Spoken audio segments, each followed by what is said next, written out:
Problème des temps modernes, les solutions de l'islam, par Hadrat Mirza Tahir Ahmed. Livre 4, la paix économique. Allah supprimera l'usure et fera accroître l'aumône. Et Allah n'aime pas celui qui est un incroyant incorrigible et un pécheur endurci. Chapitre 2, verset 277. Non, mais vous n'honorez pas l'orphelin, et vous ne vous exhortez pas les uns les autres à nourrir les pauvres, et vous dévorez complètement l'héritage d'autrui, et vous aimez les richesses d'un amour excessif. Chapitre 89, versets 18 à 21. Philosophie économique du capitalisme, du communisme et de l'islam. L'ordre économique islamique n'appartient ni au capitalisme ni au communisme.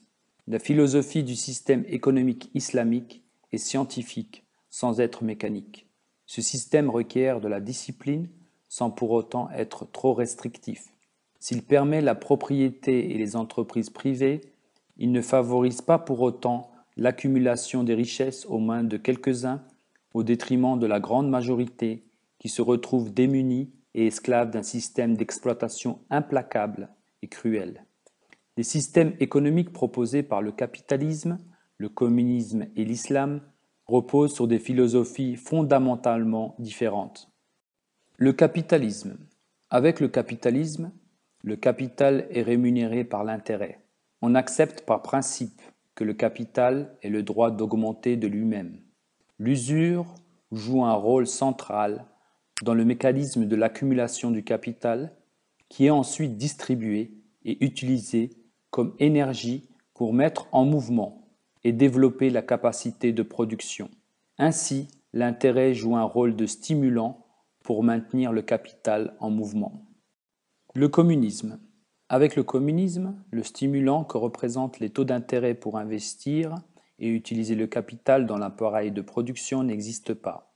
En fait, l'État monopolisant le capital, un stimulant n'est pas nécessaire. Dans une entreprise privée, que l'on paye des intérêts ou pas, le sens de la propriété privée suffit pour créer le désir de voir son capital augmenter le plus rapidement possible. Si on doit rembourser un intérêt sur l'argent emprunté, le taux d'intérêt sert de point de comparaison. Il s'agit en fait d'une fenêtre à travers laquelle on peut contrôler et surveiller l'augmentation ou la diminution de son capital. Dans le système communiste, un tel désir n'existe pas, car ceux qui utilisent le capital n'en sont pas les propriétaires. En outre, aucun moyen ne permet de déterminer dans quelle mesure le taux de croissance économique est suffisant. Puisque l'État communiste possède et contrôle par la force la totalité du capital du pays, le système de l'intérêt devient inutile et perd toute raison d'être. Le problème, c'est que n'étant pas soumis à la pression de devoir gagner plus que l'intérêt que l'on doit payer, on perd toute motivation et tout sens des responsabilités. L'un des aspects de cette question pourrait être résolu si le capital en circulation dans un pays communiste était, par exemple, évalué du point de vue des intérêts qu'il rapporterait s'il était placé dans une banque. Pour résoudre l'autre aspect de cette question, il faudrait évaluer l'économie sur la base des bénéfices et des pertes. Bien sûr, il y aurait beaucoup d'autres complications comme la détermination des salaires, etc. Toutefois, si les experts financiers décidaient de résoudre cette question, on pourrait surmonter de tels problèmes. La comparaison de ces deux résultats permettrait des interprétations très intéressantes. Cette méthode permettrait probablement de détecter les causes réelles du déclin des conditions de vie. Cela dit, sans avoir recours à un tel exercice, il n'est pas difficile de déterminer les causes de ce déclin. L'État étant le capitaliste, il n'y a pas de système de contrôle et de surveillance pour avertir ou prévenir des erreurs de fonctionnement et mettre en évidence les gaspillages. Le gouvernement n'a aucune obligation financière à remplir et n'a pas de compte à rendre sur la façon dont le capital est géré. Une telle situation est remplie de dangers potentiels. L'absence d'intérêt personnel et de système de contrôle financier sur l'utilisation du capital engendre le chaos dans la productivité. Les pertes financières et les rebuts de production ne peuvent qu'augmenter. De même, la politique de répartition du capital n'est soumise à aucun contrôle. aucun moyen ne permet au gouvernement communiste de comparer les taux réels de sa croissance économique à ceux des pays occidentaux. En outre, les pays communistes doivent prélever beaucoup plus sur leurs ressources pour la défense, la surveillance et pour le maintien de l'ordre et de la loi à l'intérieur même du pays. Comparativement, c'est une part disproportionnée de leur budget qui est engloutie dans ces dépenses.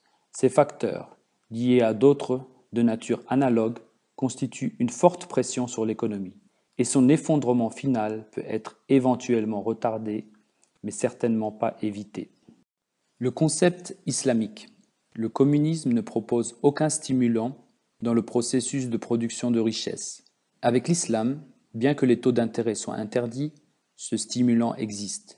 L'islam rejette le système de l'usure et de l'intérêt, sans pour autant partager le problème spécifique au monde communiste.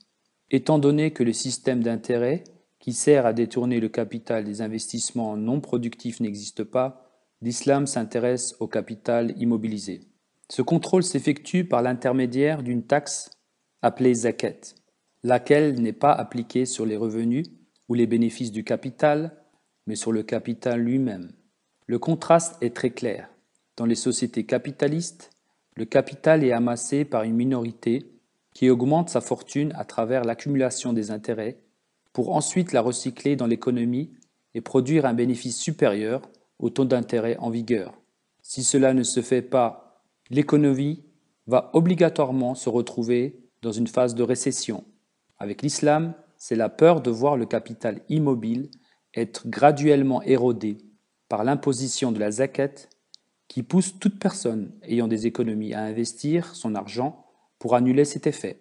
Selon l'islam, la réponse aux problèmes économiques de notre planète ne se trouve ni dans le communisme, ni dans le capitalisme.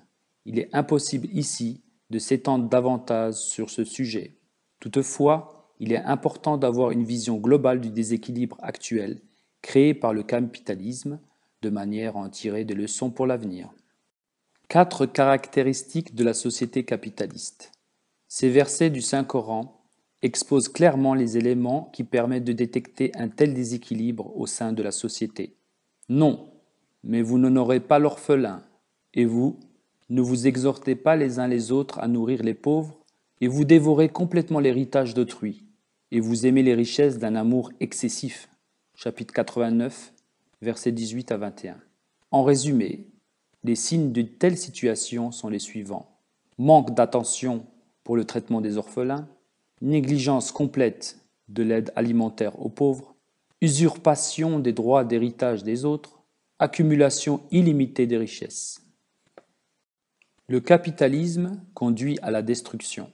Sans pour autant soutenir l'idéologie communiste, l'islam rejette certains aspects du capitalisme.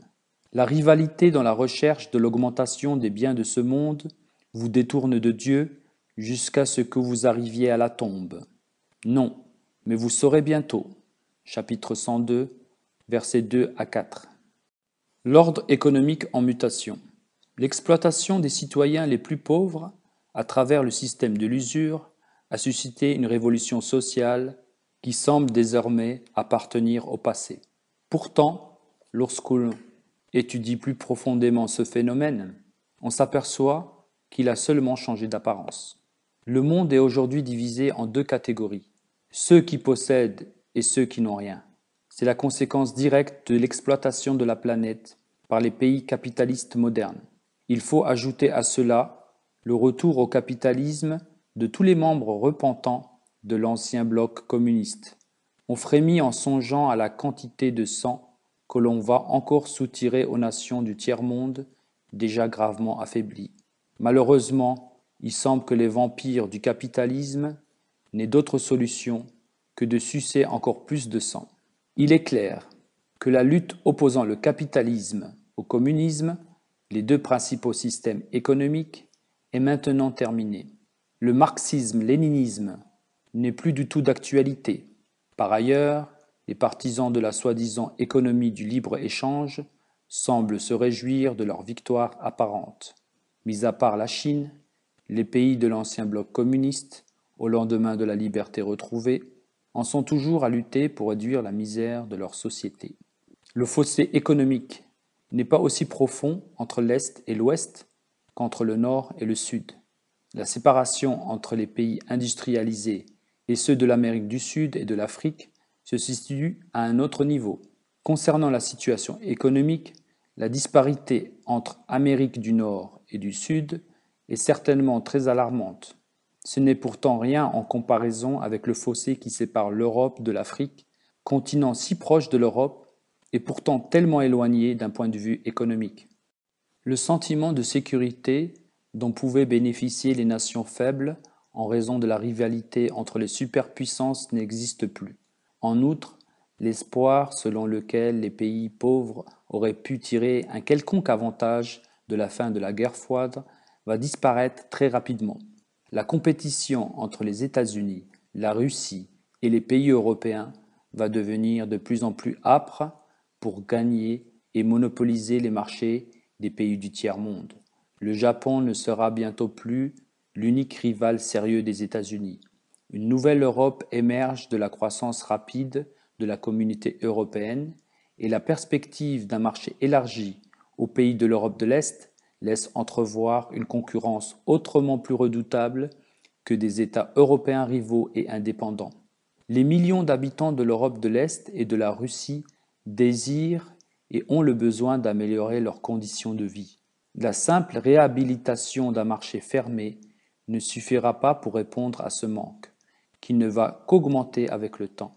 Les marchés extérieurs, nécessaires à l'amélioration du niveau de vie dans les pays de l'ancien bloc communiste, pourront venir de la CE, de l'Amérique et du Japon.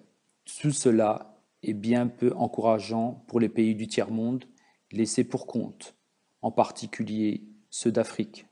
Les hommes politiques des pays industrialisés commencent à s'inquiéter sérieusement de la révolution politique et économique qui se déroule dans les pays d'Extrême-Orient, c'est-à-dire le Japon, Corée du Sud, Formose, Hong Kong et Singapour.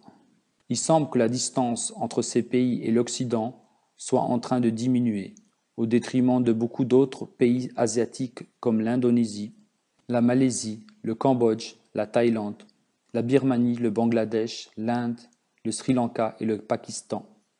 Il est possible que pour faire face aux défis que constitue la croissance rapide de l'économie du Japon, les Américains décident de ne plus faire bénéficier les autres pays d'Extrême-Orient de leur savoir-faire et de leurs capitaux.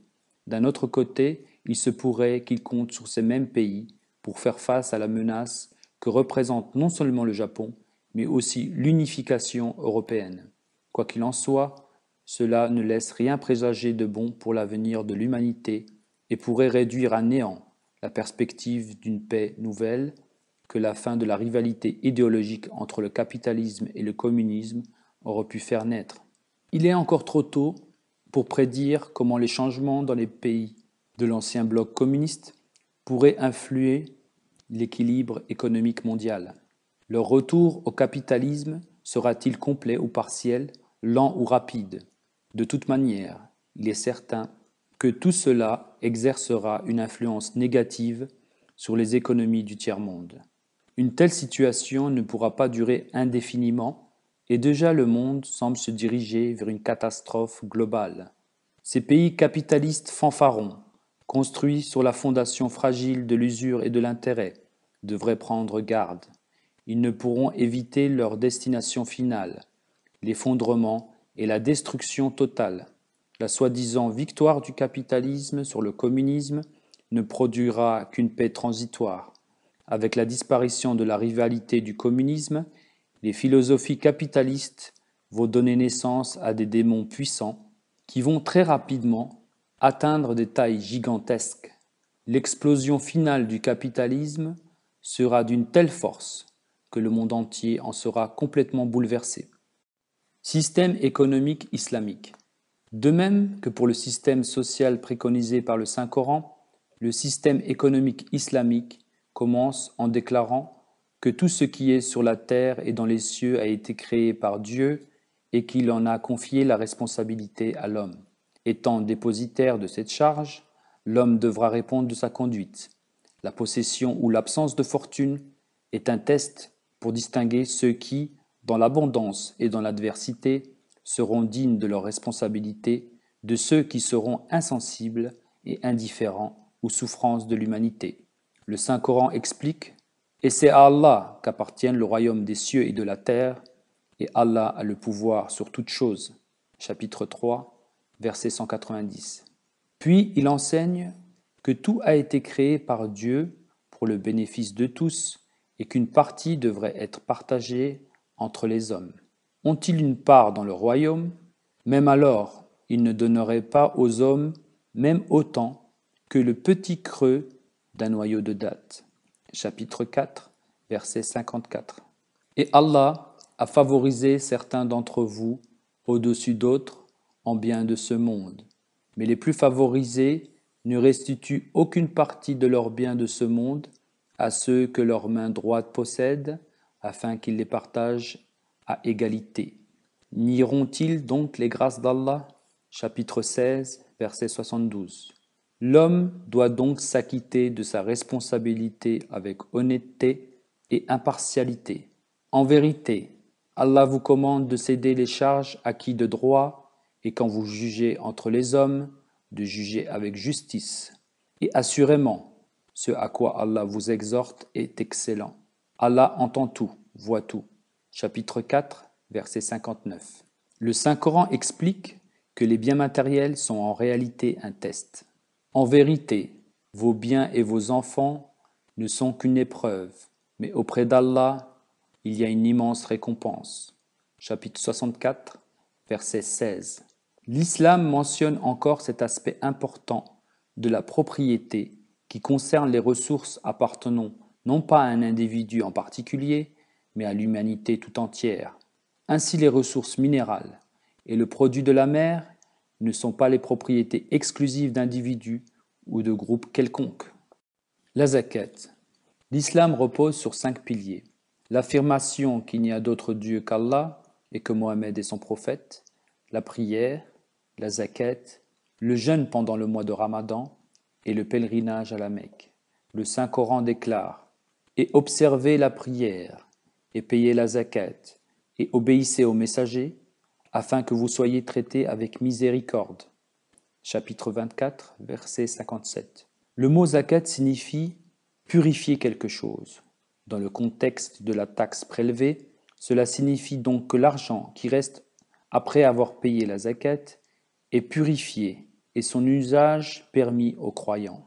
Cette taxe de 2,5% au-delà d'un certain seuil est prélevée sur l'avoir disponible resté entre les mains de son propriétaire durant une période d'1 an. On a beaucoup écrit et parlé à propos du taux ou pourcentage de cette taxe. Toutefois, aucun chiffre précis n'a été fixé dans le Saint-Coran. Je me permets de ne pas être d'accord avec la position dogmatique des savants médiévaux et je pense que la question du pourcentage est flexible et devrait être déterminée en fonction de la situation économique particulière du pays. En outre, l'utilisation de la zakat est limitée à certaines dépenses particulières qui sont présentées dans ce verset du Saint-Coran. Les aumônes ne sont que pour les pauvres et les nécessiteux et pour les employés qui en sont chargés et pour ceux dont le cœur a besoin de réconciliation et pour l'affranchissement des esclaves et pour ceux qui ont des dettes et pour la cause d'Allah et pour le voyageur. Ainsi en décrète Allah. Et Allah est omniscient, sage. Chapitre 9, verset 60. Le ministre des Finances est chargé de l'administration de cette ordonnance. Au début de l'histoire de l'islam, Abu Bakr et Omar, les 2 premiers califes, étaient connus pour s'assurer personnellement de la distribution rapide de l'aumône dans ce que l'on peut considérer comme le premier système de sécurité sociale. Ce système a fonctionné pendant des siècles avec beaucoup de succès au cours de la période abbasside. Comme nous venons de l'expliquer, la motivation que pouvait exercer l'intérêt est remplacée par celle qu'exerce la zakat. Lorsqu'on examine le fonctionnement de ce système, les caractéristiques d'une économie complètement différente commencent à émerger. Aucune somme d'argent, quelle que soit son importance, ne peut survivre très longtemps sans augmenter plus rapidement que le taux auquel elle est taxée. C'est exactement de cette façon que la zakat fonctionne. Dans un État véritablement islamique, elle agit comme le moteur de l'économie. Prenons le cas d'un individu possédant un peu d'argent. S'il n'est pas capable de participer directement à une entreprise commerciale, il ne trouvera aucune banque pour lui proposer un intérêt sur son capital. Pourtant, s'il possède une somme assez importante pour être soumise à la taxe de la zakat, l'inspecteur des impôts viendra tous les ans frapper à sa porte pour collecter cette taxe sur son capital. Un tel individu aura deux alternatives, soit faire personnellement fructifier son argent, soit combiner ses ressources avec d'autres pour fonder des entreprises petites ou grandes. Un tel mécanisme va obligatoirement promouvoir les associations et la création de petites entreprises ou de groupes d'actionnaires basés sur un principe strict de profit et de perte. De telles compagnies n'auront pas de dette et ne devront rien rembourser avec intérêt à des institutions financières quelconques. Si on compare la situation de telles entreprises avec leur équivalent dans les pays capitalistes, on s'aperçoit qu'elles seront soumises à des pressions complètement différentes dans les périodes de difficulté et de crise. Lorsqu'il y a récession dans le secteur industriel ou commercial, la chute de la demande crée une baisse de production ou de vente qui peut mettre en péril de nombreuses entreprises. Les intérêts qu'elles doivent payer pour rembourser leurs dettes augmentent jusqu'à ce qu'il ne soit plus possible de survivre. Par ailleurs, si une économie est basée sur les principes islamiques, un ralentissement du commerce ou de la consommation va simplement faire entrer les entreprises dans une phase d'hibernation. C'est de cette façon dont les périodes extrêmes de difficulté et d'adversité que la sélection naturelle s'effectue.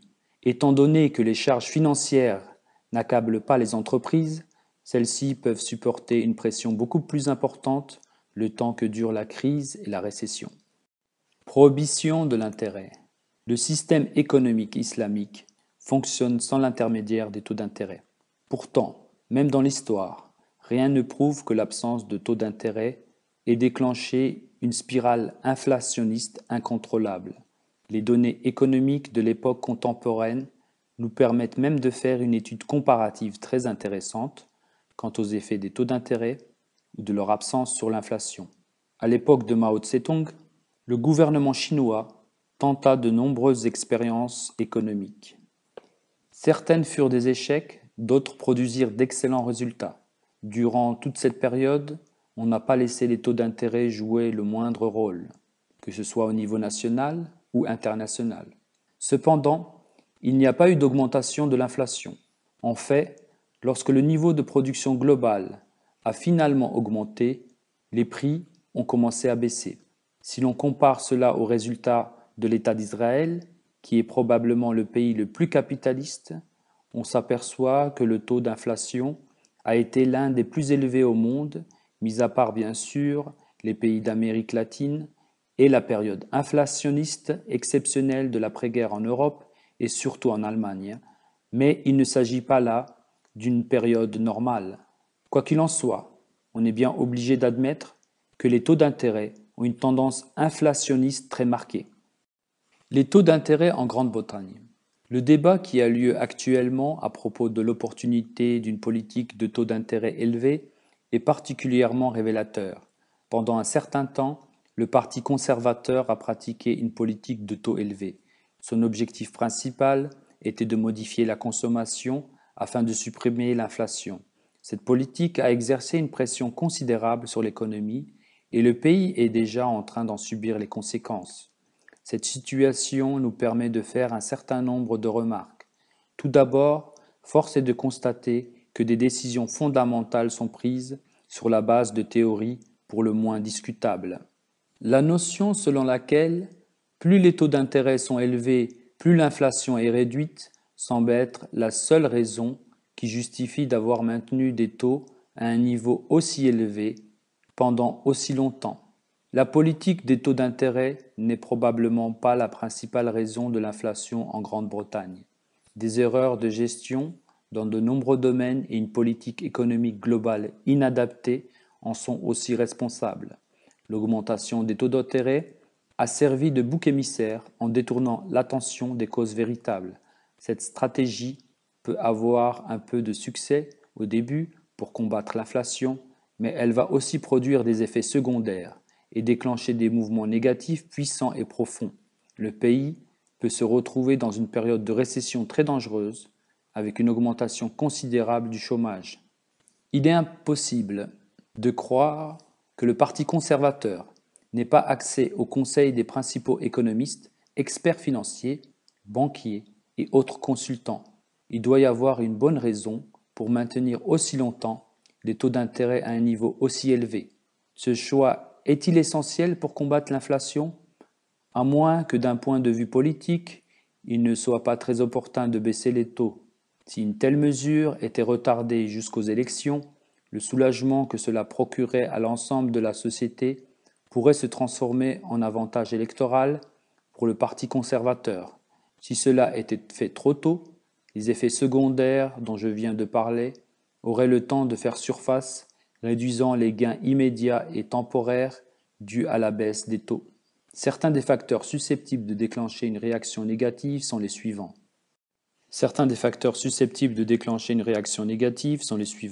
Premièrement, les taux d'intérêt élevés n'ont pas seulement réduit le pouvoir d'achat des consommateurs, mais aussi bloqué la veine jugulaire de l'industrie. Deuxièmement, une grande partie du peuple britannique, cherchant à se procurer certaines choses simples et pourtant nécessaires, a souffert considérablement. Ceux qui ont emprunté des sommes importantes pour placer un toit au-dessus de leur tête ont dû être très prudents en faisant leurs calculs financiers. Ils ont adapté leur capacité de remboursement et leurs dépenses quotidiennes de façon à pouvoir honorer les mensualités des emprunts, limitant au maximum les dépenses superflues et imprudentes. Il est tout à fait clair qu'ils ne sont certainement pas responsables de l'inflation. Et pourtant, ce sont eux qui ont le plus souffert des soi-disant mesures anti-inflationnistes du gouvernement, destinées à réduire les prix pour le plus grand bénéfice de toute la population. Au même moment, la valeur de leur maison a commencé à chuter et ils se sont retrouvés devant un dilemme insoluble, incapables de rembourser leur emprunt ou de trouver un acheteur pour leur propriété. Troisièmement, l'inflation est un phénomène complexe. Bien que nous ne souhaitions pas consacrer plus de temps qu'il n'en faut à ce sujet, il est pourtant nécessaire de s'y attarder. C'est pourquoi j'en appelle à l'indulgence des lecteurs avant de continuer. Les tendances inflationnistes peuvent être déclenchées, entre autres, lorsque le pouvoir d'achat des individus est trop élevé par rapport aux biens et services disponibles sur le marché. Soit en résumé, trop d'argent à dépenser pour pas assez de choses à acheter. En fait, il est probable que ce cas de figure n'ait pas été la cause des problèmes du Royaume-Uni. La quantité d'argent en circulation a, dans une large mesure, supporté l'industrie britannique en augmentant la consommation intérieure. En outre, la réduction des impôts et les taux de change favorables à la livre sterling ont attiré les acheteurs étrangers pour le plus grand bénéfice de l'industrie britannique, déjà soutenue par l'expansion de son marché intérieur. La logique aurait dû conduire à une réduction des prix à la consommation. L'augmentation de la production aurait dû absorber les frais généraux fixes, seuls les coûts marginaux se répercutant sur les prix hors d'usine. Les bénéfices auraient été encore plus importants, tout en laissant une marge suffisante pour réduire les prix. Le maintien d'une politique de taux d'intérêt élevé pendant une longue durée a renversé cette tendance naturelle de l'économie et a eu des conséquences dramatiques pour l'avenir. Les marchés internationaux perdus seront difficiles à regagner. Quatrièmement, les changements en Europe entraînent un afflux d'argent très important vers l'économie allemande, déjà très robuste. Comme nous l'avons expliqué précédemment, cela pourra avoir des conséquences graves pour l'avenir de l'industrie britannique. Le gouvernement actuel peut essayer de retarder la baisse nécessaire des taux autant que possible. Le prochain gouvernement, s'il est conservateur, va hériter de problèmes considérables légués par le gouvernement de son propre parti. De tout cela, les hommes politiques des quatre coins du monde devraient en tirer une leçon très importante. Utiliser les taux d'intérêt pour contrôler l'économie nationale constitue en fait une ingérence dans l'économie libérale.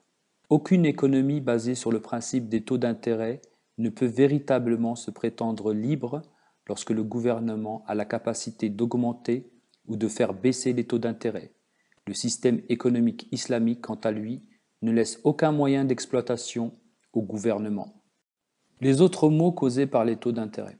Il n'est certainement pas inutile d'évoquer certains autres aspects liés à la pratique de l'usure. Les taux interbancaires ne s'appliquent qu'aux dépôts très importants et ne sont pas payés sur les comptes des individus ordinaires. En dépit de l'effet cumulatif des intérêts, le revenu que l'on peut obtenir sur une petite somme d'argent ne peut pas compenser pour la perte du pouvoir d'achat de cet argent. Même si les taux peuvent fluctuer à court terme, sur une longue période, les intérêts obtenus sont inférieurs à l'inflation. D'un autre côté, investi dans une entreprise commerciale ou industrielle, cet argent a le potentiel d'augmenter en valeur réelle. Dans une société basée sur l'intérêt, ceux qui possèdent le capital et prêtent de l'argent ne font pas de recherche préalable particulière pour déterminer la capacité de remboursement de l'emprunteur. Quant à ceux qui empruntent, pour la plupart, ils n'évaluent pas de façon réaliste leur capacité de remboursement.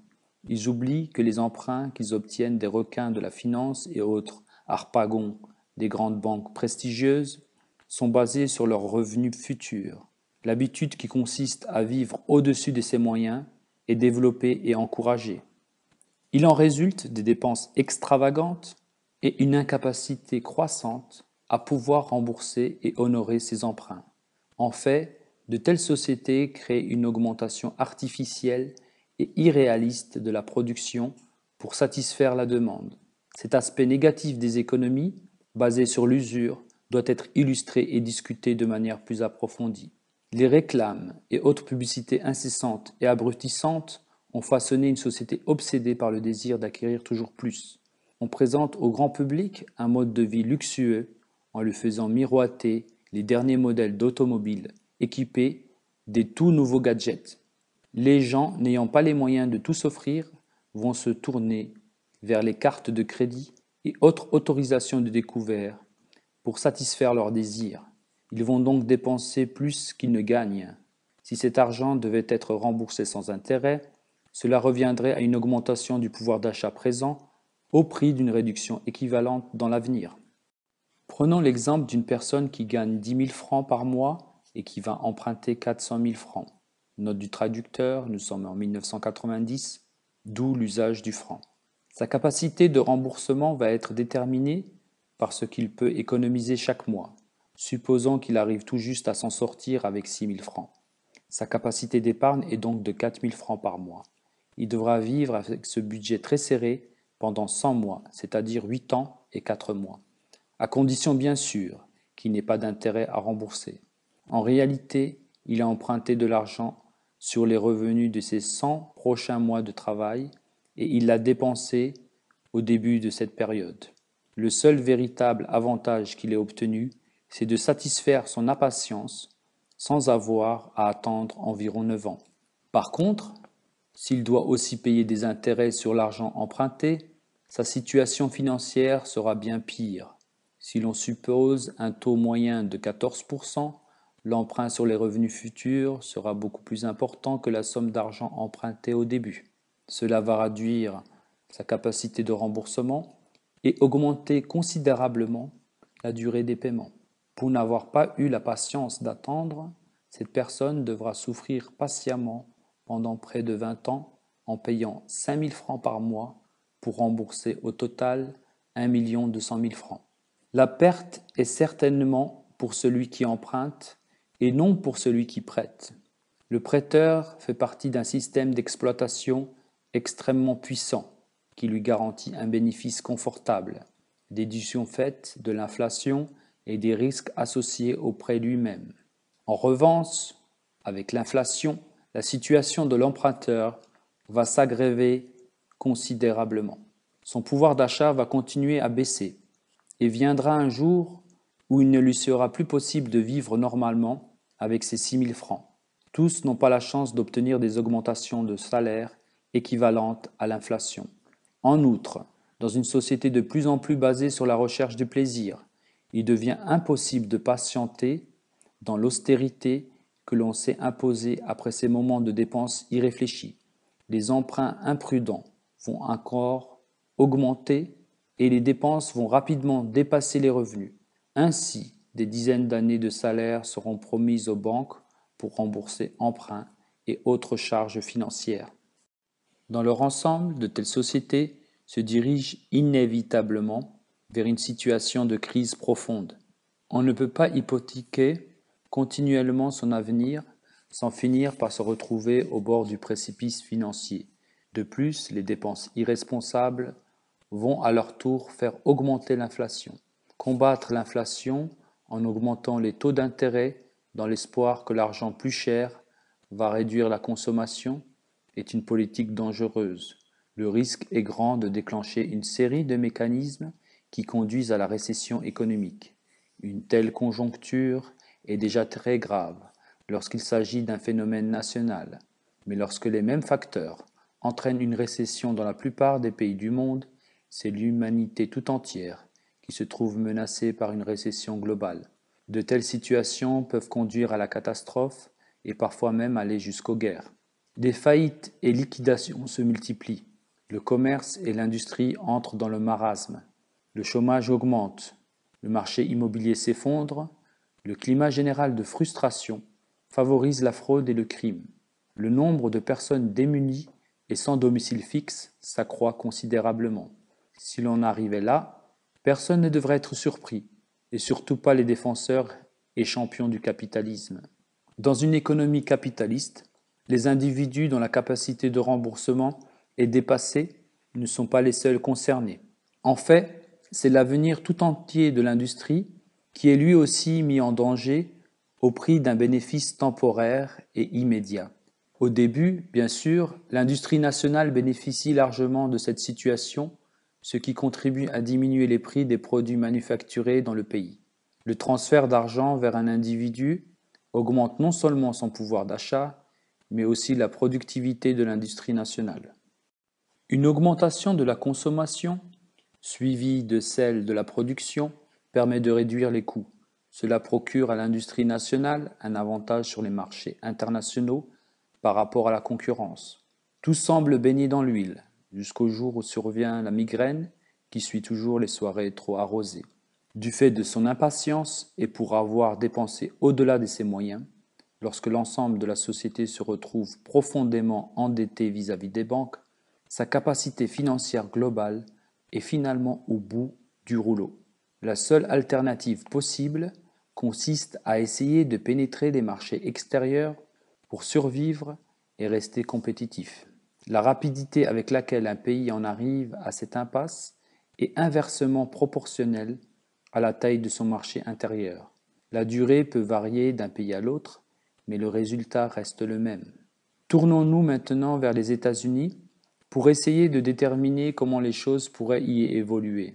C'est sans aucun doute le pays dont le marché intérieur est le plus apte, de par son importance, à soutenir l'industrie nationale. Certains économistes prétendent que même si ce pays était coupé du reste de la communauté internationale, l'importance et la taille de son marché intérieur pourraient garantir la survie de son industrie. Toutefois, ces experts ne prennent pas en considération l'ensemble des facteurs liés à cette question. Si par exemple on applique aux États-Unis le scénario dont nous venons de parler, la logique ne peut nous amener qu'à la même conclusion. Ce n'est qu'une question de temps. Avec un budget en déficit et une dette de centaines de milliards de dollars, l'ensemble du pays a déjà trop dépensé, la population sera tôt ou tard soumise à une pression financière considérable. Le pouvoir d'achat dans son ensemble ne peut que baisser, sans quoi les maisons de crédit feront faillite. Seule la dimension fait ici la différence. En tous les cas, les lois de la nature ne peuvent être évitées et s'appliquent à tous sans distinction. Lorsqu'il fait chaud, les piscines et les bassins se réchauffent plus rapidement que les lacs. De même les mers, les plus petites se réchauffent plus rapidement que les grandes. Toutes subissent pourtant inévitablement le même sort. Le climat des pays bordant les grands océans est toujours plus modéré car il faut beaucoup de temps pour refroidir ces masses d'eau, même lorsque l'hiver est déjà arrivé. Le même phénomène s'applique aux océans de l'économie. Le système qui consiste à dépenser l'argent emprunté est fondamentalement bancal. Il est absolument ridicule d'espérer en obtenir des résultats positifs. Il faut par ailleurs attirer l'attention sur un autre facteur important. Lorsque l'industrie et l'économie nationale des pays industrialisés approchent de l'asphyxie, les pays en voie de développement, plus pauvres, se trouvent menacés par les retombées économiques de cette situation. Les hommes politiques des pays industrialisés cherchent à développer et augmenter les ventes dans les pays du tiers-monde, dans l'espoir de sauver leurs industries et de maintenir le niveau de vie intérieur. En faisant cela, ils se trouvent confrontés à un double problème. Tout d'abord, les gens sont habitués au confort moderne et deuxièmement, pour survivre, l'industrie n'a d'autre choix que de faire rêver en proposant continuellement de nouveaux produits et inventions destinés à apporter confort et bien-être dans les foyers.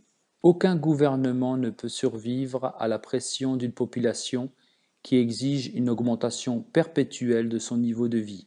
À n'importe quel prix, l'économie doit garder la tête hors de l'eau.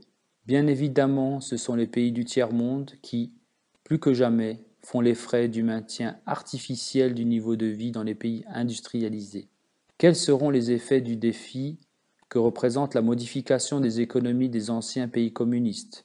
Comment l'économie mondiale pourra-t-elle s'adapter aux besoins de ces pays et à leur entrée sur les marchés internationaux déjà extrêmement réduits et compétitifs, sans parler des médias occidentaux qui cherchent à détruire les ambitions naissantes et les espoirs des habitants, presque totalement démunis, des pays de l'Est et de ceux du pays en voie de développement. Tous ces facteurs, mis bout à bout, ne vont certainement pas améliorer la situation mondiale. Les taux d'intérêt constituent une menace pour la paix. C'est là la conclusion d'un avertissement particulièrement important donné à l'humanité par le Saint-Coran il y a environ 1400 ans. Les économies basées sur les taux d'intérêt ne peuvent conduire l'humanité qu'à la destruction totale. Ceux qui dévorent l'usure ne s'élèvent pas, sauf comme s'élève celui que Satan a frappé de folie. C'est parce qu'ils disent « le commerce aussi est de l'usure », tandis qu'Allah a rendu le commerce licite et l'usure illicite. Alors, quant à celui qui reçoit un avertissement de son Seigneur et qui s'abstient, ce qu'il a reçu autrefois lui appartiendra, et son affaire appartient à Allah. Et ceux qui retombent dans l'usure sont les gens du feu, et ils resteront. Allah supprimera l'usure et fera accroître l'aumône, et Allah n'aime pas celui qui est un incroyant, incorrigible et un pécheur endurci. Assurément, ceux qui croient, qui font de bonnes œuvres, qui observent la prière et paient la zakat, seront récompensés par leur Seigneur. Sur eux ni crainte ni désolation.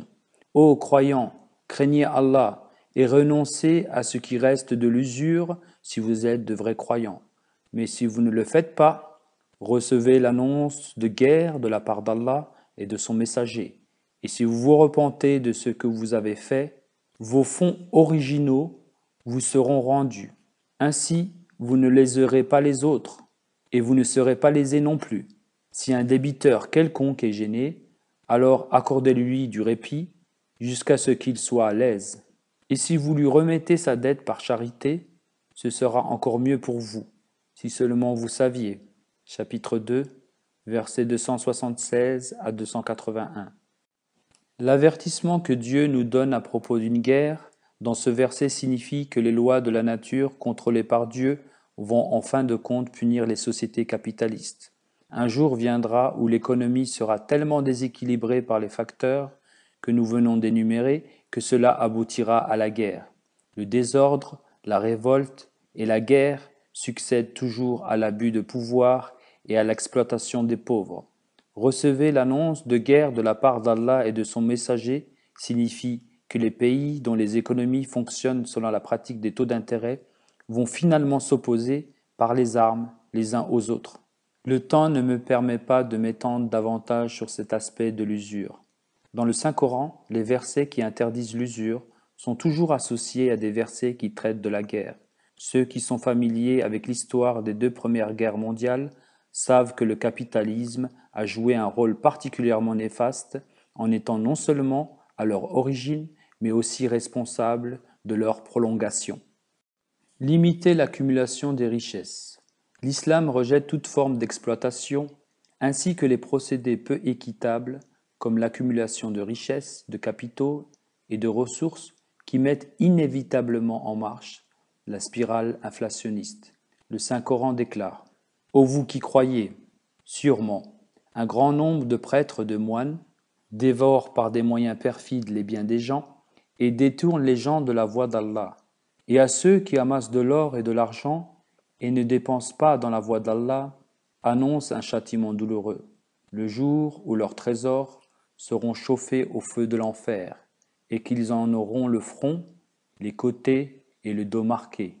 Il leur sera dit « Voici ce que vous aviez amassé pour vous-même.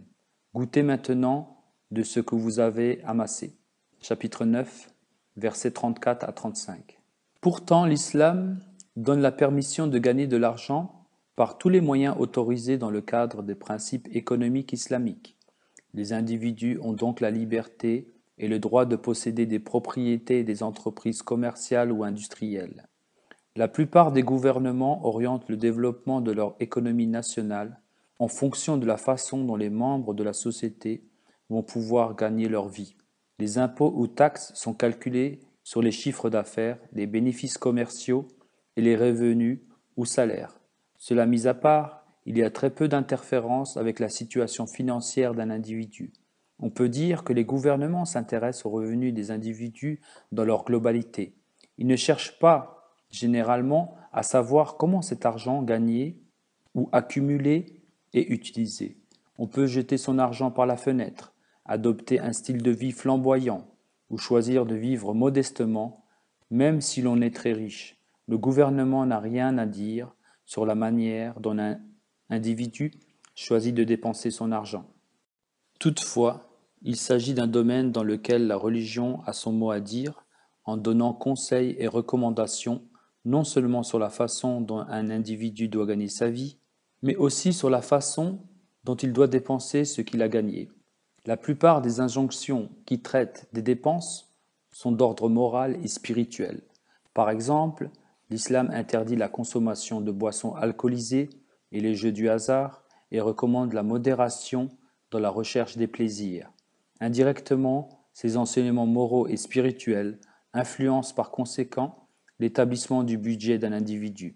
Dans une économie capitaliste, de telles injonctions sont considérées comme une intrusion dans la vie privée et comme une ingérence dans le droit qu'ont les individus de dépenser leur argent comme bon leur semble. Ce genre d'attitude n'a rien de nouveau.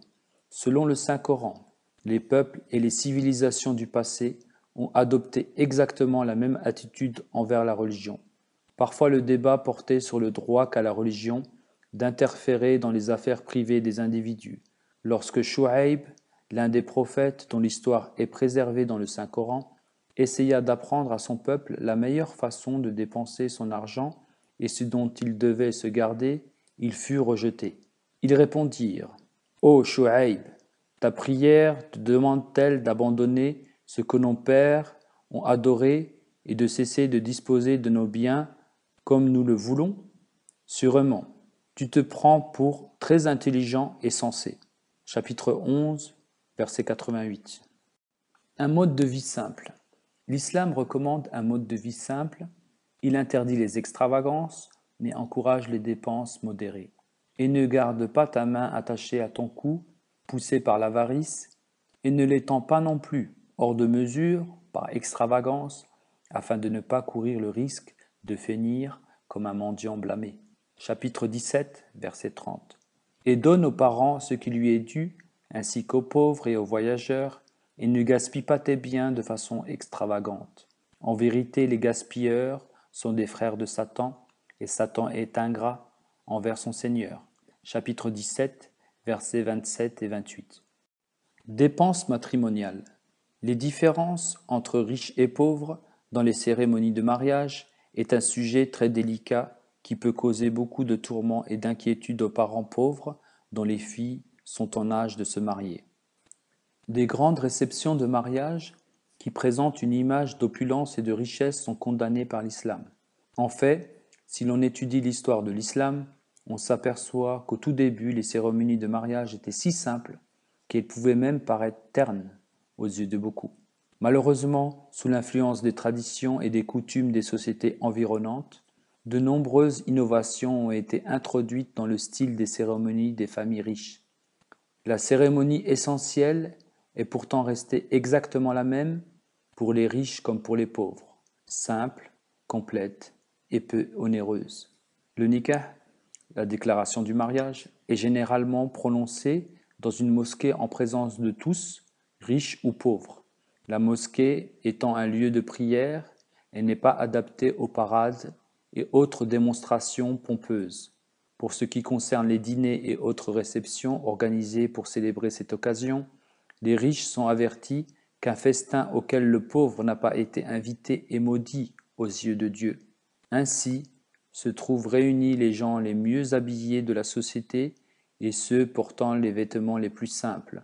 Cela permet d'ouvrir les yeux des riches et permet aux pauvres de goûter certains mets raffinés et délicats, mais qui sont généralement réservés à ceux qui en ont les moyens. Accepter les invitations des pauvres.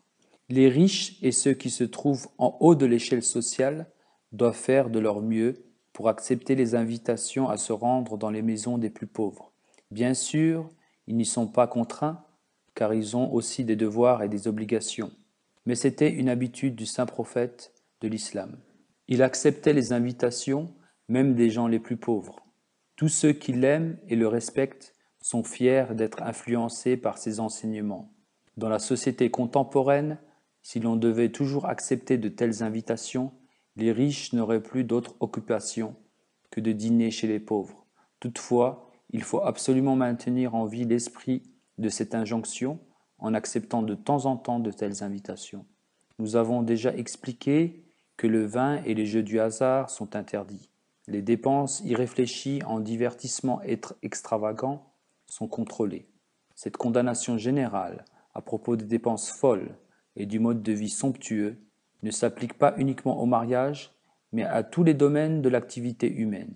La beauté de cet enseignement, c'est qu'il ne cherche pas à être imposé par la force, mais plutôt suggère et conseille avec affection une façon de vivre différente. Modération dans les habitudes alimentaires. Ô enfants d'Adam, prenez soin de votre parure à chaque occasion et en chaque lieu d'adoration. Mangez et buvez sans dépasser les limites. Assurément, il n'aime pas ceux qui manquent de modération. Chapitre 7, verset 32. Le temps ne me permet pas de discuter ici du besoin de combattre la famine, dont l'une des étapes essentielles consiste à limiter le gaspillage de la nourriture. Toutefois, j'aborderai ce sujet brièvement un peu plus tard. Emprunter de l'argent. Concernant les sommes d'argent empruntées pour subvenir à des besoins essentiels ou en cas d'urgence, l'islam est particulièrement strict quant au fait qu'il ne doit pas y avoir d'intérêt. Ceux qui ont les moyens doivent aider ceux qui ont des difficultés financières.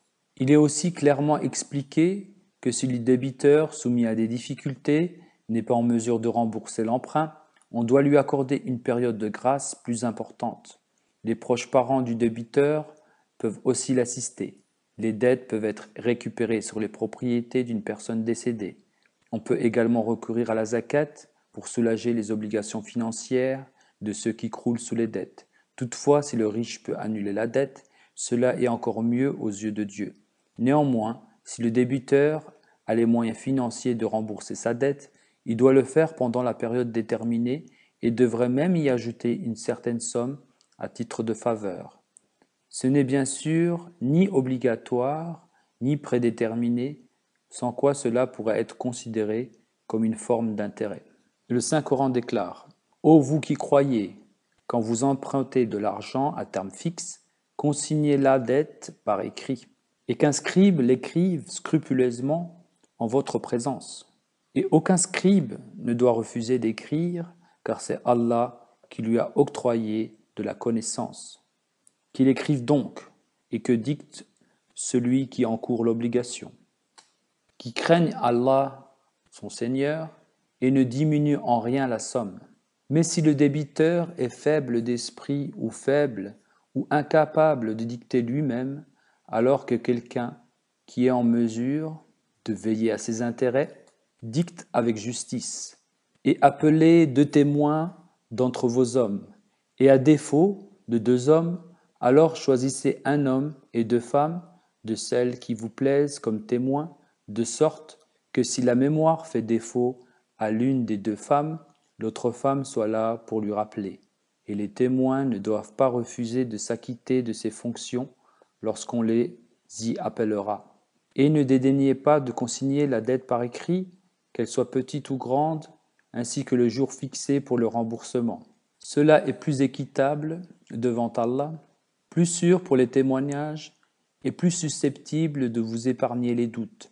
Par conséquent, ne manquez pas de coucher par écrit la dette, à moins qu'il ne s'agisse de marchandises que vous avez sous la main et que vous donnez ou prenez de main en main, auquel cas ce ne sera pas un péché que de ne pas l'écrire.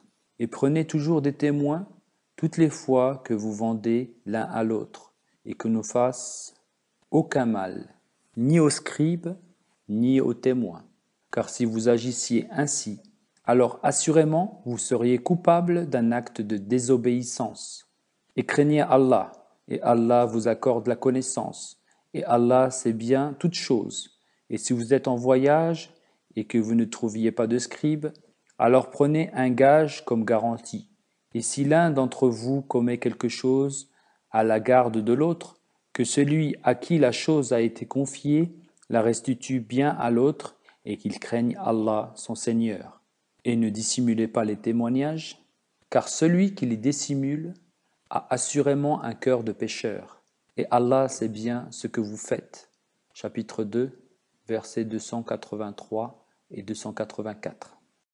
Il est très important de se rappeler que ces versets ont été utilisés complètement hors de leur contexte par des savants à l'esprit moyenâgeux qui déclarent que selon l'islam, le témoignage d'une femme seule n'est pas suffisant. Ils prétendent que pour être légal, le témoignage de 2 femmes est nécessaire quand celui d'un seul homme suffit. Après avoir déformé la signification de ce verset, ils ont donné une image complètement erronée de la valeur des témoignages des hommes et des femmes dans la jurisprudence islamique. Ils en déduisent que, lorsque le Saint-Coran demande le témoignage d'un homme, il pourra être remplacé par celui de 2 femmes. Et si le témoignage de 2 hommes est nécessaire, 4 femmes devront témoigner, et ainsi de suite. Ce concept est tellement éloigné des véritables enseignements islamiques que l'on se sent frustré d'entendre de telles déclarations sur une question aussi importante de juridiction. À propos de ces versets, les points suivants devraient être notés. Il n'est pas nécessaire que les 2 femmes viennent témoigner. Le rôle de la seconde femme est clairement présenté et limité à celui d'une assistante. Si la femme qui agit en tant qu'assistante pense que celle qui doit témoigner a oublié quelque chose ou n'a pas complètement compris l'esprit du contrat, elle peut le lui rappeler. Enfin, la femme qui témoigne est entièrement libre d'accepter ou de rejeter l'aide de son assistante. Son témoignage reste unique et indépendant, et dans le cas où elle ne serait pas d'accord avec son assistante, c'est elle qui aura le dernier mot. Après cette courte parenthèse, nous pouvons maintenant retourner à notre discussion initiale. Les éléments essentiels des obligations contractuelles dans l'islam sont de consigner les contrats par écrit, le débiteur devant en dicter les termes en présence des témoins, d'être d'une honnêteté absolue et de toujours garder la présence de Dieu à l'esprit dans toutes ses opérations.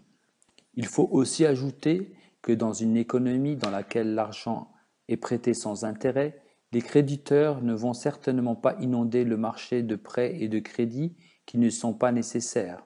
Dans ces conditions, le pouvoir d'achat de la société va rester à l'intérieur des limites réalistes et en rapport avec les conditions du présent. La tendance qui consiste à emprunter sur l'avenir va automatiquement disparaître.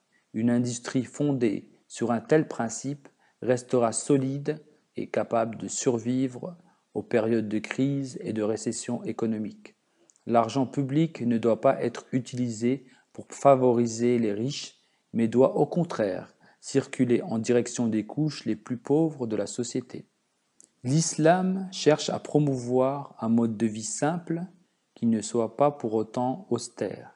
Il ne doit pas être prestigieux et flamboyant au point que cela puisse blesser les plus pauvres et élargir le fossé qui les sépare des riches. Différentes classes économiques. Il est important de bien comprendre que les différentes classes sociales ne sont pas créées par l'accumulation des richesses entre les mains de quelques-uns, mais par la division du capital entre les propriétaires de l'outil de production et les ouvriers. Nombreux sont les facteurs qui rentrent en jeu dans la création des classes sociales. Il est impossible d'en mentionner tous les aspects, ni comment ils agissent individuellement et collectivement dans le processus de création d'une société basée sur les divisions en classes sociales. L'étude de la société en Inde devrait fournir un excellent exemple de l'évolution d'une société basée sur les classes sociales au cours des millénaires. Le processus d'évolution n'a pas été influencé par la distribution des richesses, mais par des facteurs sociaux, ethniques, religieux et politiques. Une longue histoire d'invasion, de conflits internes, de lutte pour la survie et la domination est préservée par le système des castes qui est à l'origine des classes sociales hindoues. Marx avait réalisé la gravité de cette situation. Dans une série de lettres envoyées au Herald Tribune, le quotidien de New York, il présente la situation sociale en Inde comme étant opposée à la philosophie communiste. Il explique que l'Inde est le pays le moins susceptible de se tourner vers le communisme à cause de l'existence du système des castes. D'un point de vue islamique, la création de classes sociales ne commence à poser un problème que lorsqu'il n'existe pas de règles éthiques qui traitent de la façon dont l'argent doit être dépensé. Imaginons une société dans laquelle les gens vivent une vie simple sans faire de dépenses inconsidérées pour se vêtir, se nourrir et se loger, et où les différences entre les divers modes de vie ne sont pas particulièrement marquées. L'accumulation des richesses entre les mains de quelques-uns ne cause pas en elle-même autant de problèmes que l'inégalité des dépenses. Cela blesse uniquement lorsque l'argent est dépensé de manière extravagante et inconsidérée. C'est le mode de vie des personnes riches et célèbres, avec son prestige, son éclat et sa séduction, qui est directement responsable de la création du fossé entre les riches et les pauvres. En effet, ces derniers assistent à tout cela, tandis qu'ils doivent lutter quotidiennement pour joindre les deux bouts. L'islam ne cherche pas à s'introduire de façon péremptoire dans la liberté d'un individu de gagner et de dépenser son argent comme bon lui semble. Au contraire, il cherche à promouvoir et à encourager le secteur privé par rapport au secteur public. Il propose un mode de vie qui, s'il était suivi à la lettre et dans son esprit, rendrait la vie beaucoup plus simple et reposante. Étant donné que cet aspect de la philosophie économique de l'islam a déjà été abordé précédemment, il n'est pas nécessaire de s'y étendre davantage. Loi islamique sur l'héritage. La loi islamique à propos de l'héritage joue un rôle très important dans le processus de distribution des richesses qu'on le reçoit à la mort d'un membre de sa famille. Une portion déterminée est attribuée aux époux, enfants et proches parents. Il est impossible de priver quiconque de son droit à cet héritage qui lui est accordé par Dieu, sauf s'il y a une bonne raison, auquel cas ce n'est pas aux individus, mais aux tribunaux d'en décider. Une personne peut disposer comme bon lui semble d'un tiers au maximum de ce qu'il possède. En fait, ces dispositions sont là pour empêcher l'accumulation de richesses dans les mains de quelques-uns. D'après la loi islamique sur l'héritage, le droit d'aînesse ou celui du testamentaire capricieux de léguer sa fortune à qui bon lui semble n'existe pas. Les biens mobiliers ou immobiliers continuent d'être divisés génération après génération et même les domaines les plus considérables finissent au bout d'un certain temps par être partagés en un grand nombre de plus petites propriétés. Un tel système, en enrayant le monopole de la propriété, empêche la permanence des divisions au sein de la société. Interdiction de la corruption. Et ne dévorez pas votre fortune entre vous en utilisant des moyens frauduleux, et ne l'offrez pas en pot de vin aux autorités afin de pouvoir dévorer une partie des biens d'autrui injustement. Chapitre 2, verset 189. Nous présenterons ce problème qui prend, dans les pays du tiers-monde, la forme particulièrement visible de la corruption lorsque nous aborderons le sujet de la paix individuelle. Éthique commerciale. L'islam ne rejette en bloc ni le capitalisme, ni le socialisme, mais il cherche à en retenir les côtés positifs. Voilà quelques-unes des règles d'éthique commerciale qui furent introduites par l'islam il y a 1400 ans et que l'homme d'aujourd'hui a finalement découvertes à travers des expériences douloureuses. Premièrement, dans l'islam, les relations commerciales sont basées sur une confiance et une honnêteté absolue. Deuxièmement, l'islam interdit l'utilisation de poids et de mesures falsifiées. Troisièmement, les commerçants n'ont pas le droit de vendre des produits avariés, des articles défectueux ou devenus inutiles. Ils ne doivent pas essayer de dissimuler les défauts des articles qu'ils proposent. Si un tel article est vendu sans que l'acheteur le sache, celui-ci a le droit de le ramener lorsqu'il s'en aperçoit pour se faire rembourser. Quatrièmement, un commerçant n'a pas le droit de faire payer différents prix selon les clients, mais peut offrir à certains d'entre eux des réductions spéciales. Il est libre de fixer le taux qu'il souhaite. Cinquièmement, l'islam interdit la fausse compétition ou les cartels qui la favorisent. Sixièmement, l'islam recommande que la vente et l'achat de marchandises se fassent ouvertement de préférence, en présence de témoins, et que l'acheteur soit bien informé sur ce qu'il achète. Pour résumer, l'islam utilise une stratégie destinée à réduire le fossé qui existe entre les riches et les pauvres. Les moyens utilisés sont les suivants. Imposer certaines inhibitions sur la tendance au jeu du hasard et à la boisson. Interdire la thésaurisation de l'argent et son accumulation grâce au taux d'intérêt. Encourager l'entreprise privée. Promouvoir la circulation rapide de l'argent dans l'économie. Exhorter, persuader, donner des instructions pour faire appel à la noblesse des gens aisés afin qu'ils vivent d'une façon simple, qui ne soit pas hors de portée des pauvres. L'objectif de l'islam est de rendre l'homme plus sensible aux sentiments des autres et de réduire et tuer en lui les impulsions animales et sadiques. Une guerre sainte, dans le vrai sens du terme, est engagée contre la vanité, l'hypocrisie, le manque de profondeur, la prétention et l'arrogance. Tout ce qui est raffiné et noble dans l'homme est mis en avant, et celui-ci devient sensible au point qu'il a le sentiment qu'il serait criminel de vivre dans le luxe et le confort, lorsque d'autres sont démunis, souffrent et parviennent difficilement à survivre. Bien entendu, ceux qui se trouvent à l'avant-garde de cet idéal d'humanité sont toujours minoritaires. Toutefois, dans la société, le fait d'être conscient du bien-être des autres est élevé à un niveau suffisamment respectable pour qu'il devienne impossible de ne se préoccuper que de soi et d'oublier des membres de la société dont la condition est misérable. On commence à s'intéresser à autre chose qu'à soi-même et l'on apprend à vivre en étant conscient de ce qui nous entoure. On se sent mal à l'aise si l'on ne peut pas participer à l'amélioration des conditions de vie de ceux qui souffrent. Les caractéristiques d'une telle société de croyants est décrite dans un verset du Saint-Coran que nous avons par ailleurs déjà cité. Et ils dépensent ce que nous leur avons fourni. Chapitre 2, verset 4. Le strict nécessaire. Dans le chapitre précédent, traitant de la paix sociale et économique, nous avons vu comment l'islam révolutionne le concept de l'aumône envers les pauvres et les nécessiteux.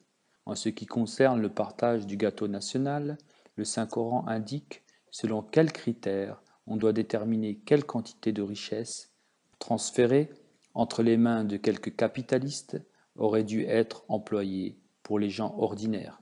Et ce, dans les richesses de qui il y a une part assurée pour le mendiant et pour le destitué qui ne mendie pas. Chapitre 70, versets 25 à 26. Ces versets, qui s'adressent tout particulièrement aux riches, leur rappellent qu'une partie de ce qu'ils possèdent appartient de droit aux mendiants et aux destitués. Dans une société, comment peut-on déterminer s'il y a un déséquilibre dans le transfert des droits des pauvres vers quelques riches? La solution réside dans la garantie d'un certain nombre de droits fondamentaux. Selon l'islam, les êtres humains ont 4 besoins essentiels. Le Saint-Coran déclare: « Il est décidé pour toi que tu n'y seras pas affamé et que tu n'y seras pas non plus nu, et tu n'y seras pas assoiffé, et tu n'y seras pas non plus exposé à l'ardeur du soleil. » Chapitre 20, versets 119 à 120. L'islam présente en 4 points les droits minimums que l'État doit garantir aux individus: nourriture, vêtements, eau et abri. Même en Angleterre et aux États-Unis, des milliers de personnes sans abri doivent chercher dans les poubelles leur nourriture. De telles scènes mettent à nu les faiblesses du modèle capitaliste. Elles sont symptomatiques d'un malaise très profond. Le matérialisme, dans sa forme ultime, donne naissance à l'égoïsme, à la dureté et à l'insensibilité, la compassion humaine devant les souffrances des autres disparaissant. Bien entendu, il y a des situations de misère encore plus terribles dans la plupart des pays du tiers-monde, mais c'est la société tout entière qui est pauvre et ces pays eux-mêmes sont gouvernés selon les principes capitalistes. Il ne s'agit donc pas de savoir si la majorité du pays est chrétienne, juive, hindoue ou musulmane. Le système est de nature capitaliste. Le crime et le vice se répandent dans les ghettos des soi-disant pays développés et vont jusqu'à ternir l'image de l'humanité tout entière. Il y a des régions d'Afrique et des pays où une grande partie de la société n'a même pas accès à de l'eau potable. Ceux qui reçoivent un repas par jour peuvent s'estimer heureux. L'eau devient un problème quotidien. Il y a pourtant des pays dont les ressources permettraient de changer cette situation en quelques années sans grande difficulté.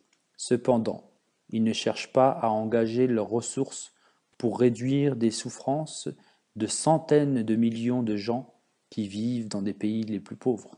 Du point de vue de l'islam, cette question est très importante. Selon l'islam, un pays n'est pas seulement responsable des souffrances d'un homme, mais des souffrances de tous les êtres humains. Il s'agit d'un devoir humanitaire sans distinction géographique, raciale ou politique. L'humanité tout entière est responsable et les hommes devront répondre de leurs actions devant Dieu. Si une famine ou une autre calamité frappe une communauté, cela doit être traité comme un problème humain. Toutes les sociétés et tous les États doivent participer pour soulager les souffrances de cette communauté.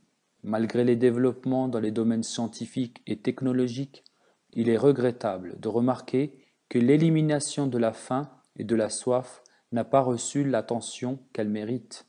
Il devrait y avoir un moyen par lequel la totalité des ressources humaines pourrait être canalisée rapidement et efficacement vers ceux qui souffrent de la famine ou qui se retrouvent sans abri et sans moyens de subsistance. Les gouvernements ont des responsabilités nationales et internationales. Leur responsabilité au niveau national consiste à satisfaire les besoins de chaque membre de la société et à s'assurer qu'ils ont tous suffisamment à boire et à manger, et qu'ils ont de quoi se vêtir et se loger.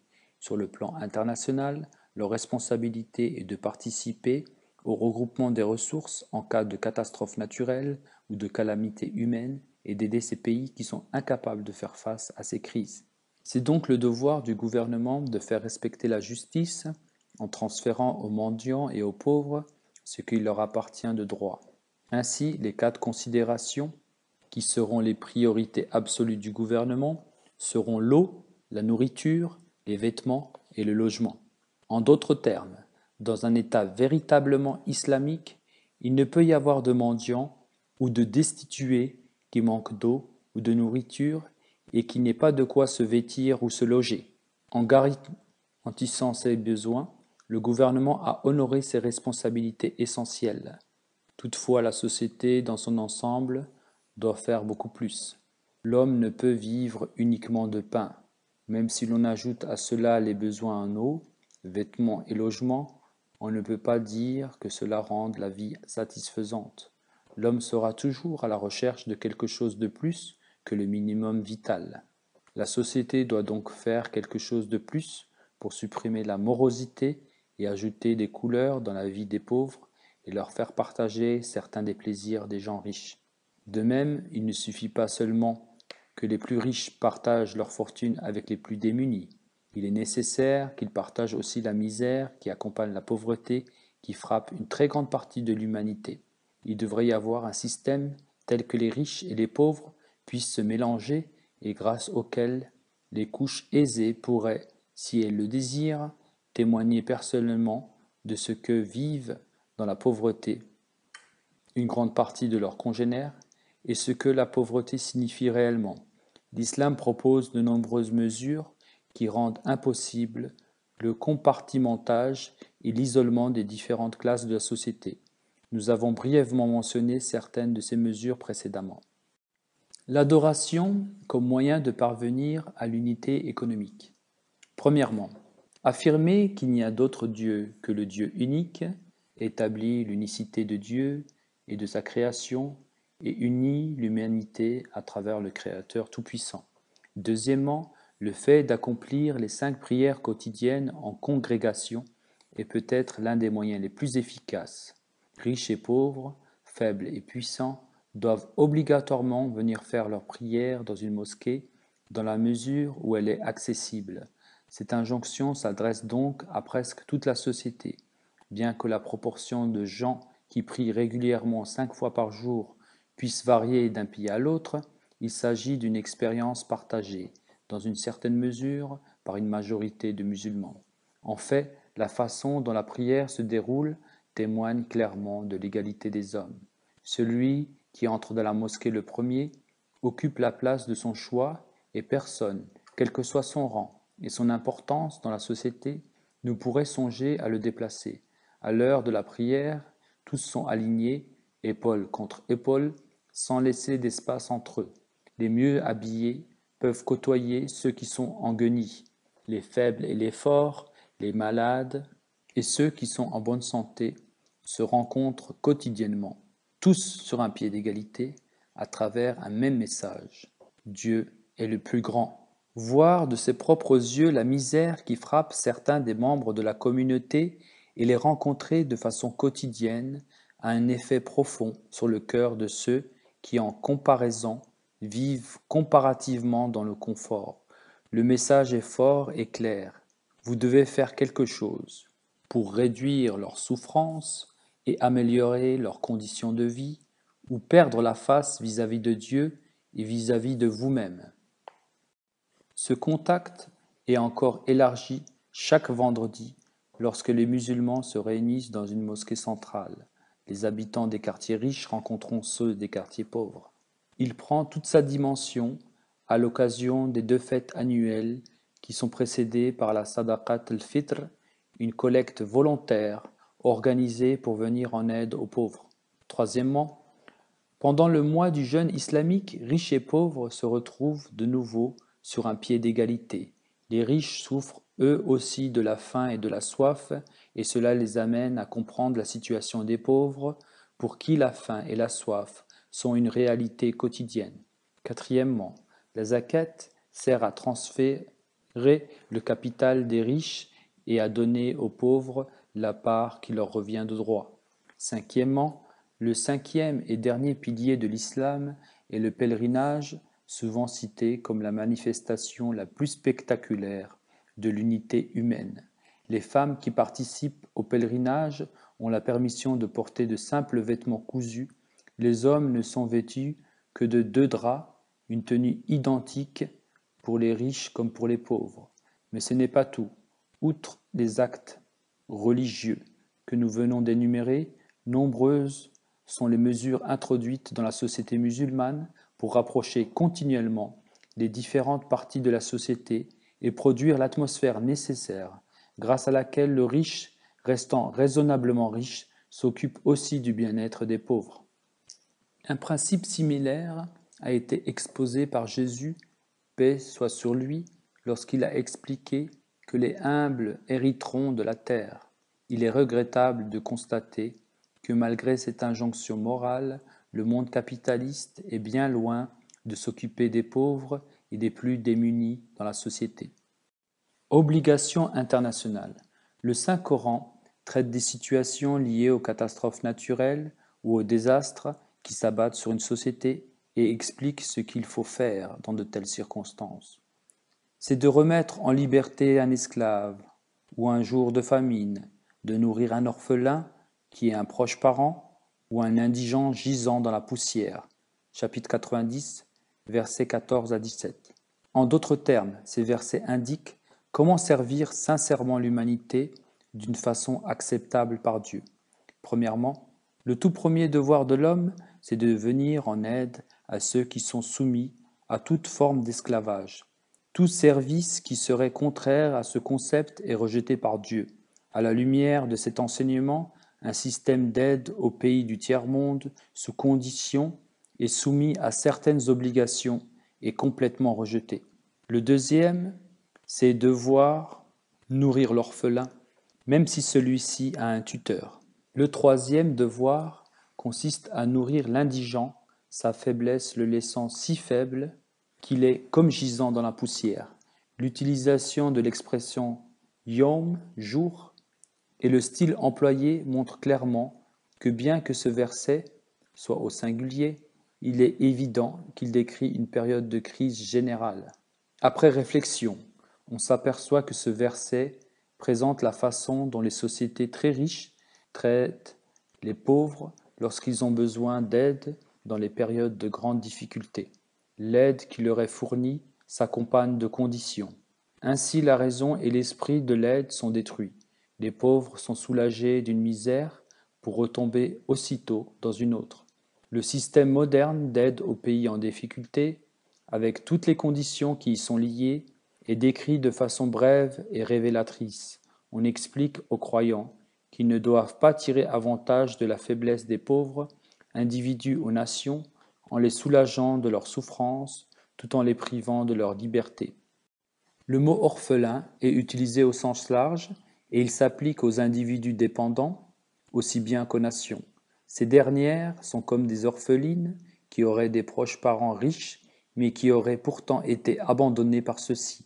On n'a pas le droit de les abandonner sous prétexte qu'il y en a d'autres qui en sont responsables. Le cas des pays producteurs de pétrole est un exemple éloquent. Si quelques-uns des pays du Golfe Persique s'étaient réunis pour venir en aide à l'humanité qui souffre, ils auraient pu résoudre pour toujours le problème de la famine et la sécheresse en Afrique sans pour autant se mettre en difficulté financière. Les sommes d'argent considérables qu'ils ont déposées dans les banques étrangères ou investies dans les pays occidentaux génèrent des intérêts et des revenus qui pourraient à eux seuls faire disparaître la misère et la souffrance de l'Afrique. De toute façon, l'islam leur interdit de dépenser pour eux-mêmes les revenus des intérêts bancaires. Le cas du Bangladesh, accablé par les calamités naturelles, mérite d'être présenté dans ce contexte. Le monde entier a abandonné ce pays. L'aide, pour peu qu'elle existe, est minuscule et totalement inefficace pour soulager la population de sa misère. Ces nations doivent être considérées comme orphelines selon la définition élargie du terme. Lorsque de telles nations sont abandonnées par leurs proches, il s'agit d'un crime aux yeux d'Allah. Lorsqu'il s'agit des souffrances des nations pauvres, les gens ont une attitude naïve et même malhonnête envers Dieu et la nature. En réalité, c'est l'homme lui-même qui est responsable de sa dureté et de son manque total de sensibilité. Si l'on pouvait remplir le cœur humain de cette qualité particulière qui consiste à pouvoir faire un effort pour souffrir pour les autres, la terre pourrait encore devenir un paradis. Dans le monde non islamique, la même attitude égoïste est prédominante. Si par exemple l'Éthiopie possède des liens étroits avec l'Union soviétique, l'aide ne doit pas lui être refusée sous prétexte que c'est à son protecteur soviétique de s'en occuper. Si des millions de musulmans meurent de faim au Soudan, leurs souffrances ne doivent pas être ignorées sous prétexte qu'en sont responsables ses frères, c'est-à-dire les pays comme l'Arabie saoudite et les riches États musulmans. C'est là la véritable signification de l'expression yatimen d'un aqraba, littéralement un orphelin ou un proche parent. Ce verset met en évidence le fait que les individus ou les nations qui souffrent à cause de crises personnelles ou économiques doivent être aidés pour surmonter leurs difficultés. Ce scénario s'applique à de nombreux pays du tiers-monde dont les économies souffrent considérablement parce que l'aide les atteint trop tard et en quantité insuffisante. Le passage Aw miskinan damatraba, où un indigent gisant dans la poussière s'applique à ces systèmes économiques qui s'effondrent totalement. Selon le Saint-Coran, nourrir les populations de tels pays n'est pas suffisant. L'homme a aussi la responsabilité de restaurer et de rétablir leurs économies. Malheureusement, les relations commerciales de notre monde contemporain sont bien loin d'être basées sur ce principe. L'argent se déplace toujours dans la direction des nations les plus riches et les plus développées, tandis que les économies des nations les plus pauvres souffrent de plus en plus. Je ne suis pas économiste, mais je connais suffisamment cette question pour comprendre qu'il est impossible aux pays du tiers-monde de conserver des relations commerciales bilatérales avec des pays développés, tout en empêchant la fuite des richesses vers ces pays. Quoi qu'ils fassent, il leur est impossible de maintenir l'équilibre de leur balance commerciale. Il est un autre facteur très important qu'il faut garder à l'esprit. Dans les nations économiquement avancées, il y a une course permanente à l'amélioration des conditions de vie. Les nations les plus pauvres sont encouragées à emprunter pour égaler le niveau de vie des nations riches. Les progrès technologiques ont conduit à une vie plus facile et plus agréable, quoiqu'avec le temps, de telles améliorations des conditions de vie pourront avoir des conséquences négatives sur les qualités humaines de résistance et de courage. Mais comment peut-on espérer que les peuples des pays développés, occupés à rétablir leur santé physique défaillante, aident les nations les plus pauvres? Viendront-ils les aider à sortir de leurs difficultés alors que eux-mêmes ne pensent qu'à augmenter leur niveau de vie? Que doit-on attendre de peuples dont l'objectif prioritaire est d'aspirer vers eux toutes les ressources disponibles? Cette course folle à l'augmentation du niveau de vie ne laisse aucune chance de survie aux nations pauvres. Mais il ne faudrait surtout pas croire que cela permette aux nations riches d'atteindre la satisfaction de l'esprit et du cœur. La société tout entière est obnubilée par ces besoins artificiellement créés et les gens ont pour seul objectif d'acquérir toujours plus que leurs voisins. En outre, de telles situations sont particulièrement propices à la guerre. Cette attitude est particulièrement déconseillée par l'islam. L'islam propose une société dans laquelle les gens vivent en fonction de leurs moyens. En cas de difficulté, les ressources sont disponibles, non seulement au niveau individuel et familial, mais aussi au niveau national. Pour les pays les plus pauvres, une telle situation est remplie de dangers. Lorsque les pays industrialisés se trouvent confrontés à la compétition créée par les nouveaux pays développés et que leurs économies commencent à stagner, ils adoptent généralement une attitude encore plus dure envers les pays pauvres du tiers-monde. Tout cela est inévitable car les gouvernements des pays riches doivent à tout prix maintenir le niveau de vie de leur peuple. De telles situations ne peuvent que s'aggraver et conduire tout droit à la guerre. C'est contre de tels dangers que l'islam cherche à nous protéger.